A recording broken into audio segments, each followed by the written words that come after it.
একবার এক ছোট্ট মেয়ে তার ঠাকুমাকে জিজ্ঞেস করলো, ঠাম্মা, মা দুর্গার এতগুলো হাত কেন গো?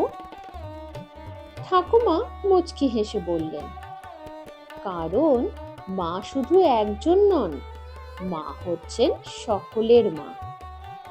তুমি যখন ভয় পাও তখন মা হাতে নেন ত্রিশূল।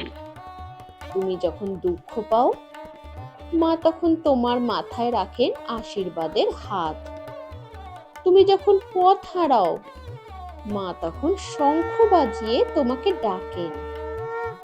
তুমি যখন যুদ্ধ করো অন্যায়ের সঙ্গে, মা দেন চক্র আর খড়গ। আর যখন শুধু একটু শান্তি চাও, মা দেন পদ্মফুল, কোমল ভালোবাসার প্রতীক। একটা হাত দিয়ে মা তোমাকে বাঁচান, আর একটা হাত দিয়ে শত্রুকে দমন করেন। তাই তো 10টি হাত, 10টি শক্তি, যেন সব রকম সময় সব দিক থেকে মা তোমার পাশে থাকতে পারেন। তাই দশভুজা মা শুধু একজন দেবী নন, তিনি হচ্ছেন 10 রকম মায়ের এক রূপ। তোমার মা, আমার মা, আমাদের সকলের মা, মা দুর্গা।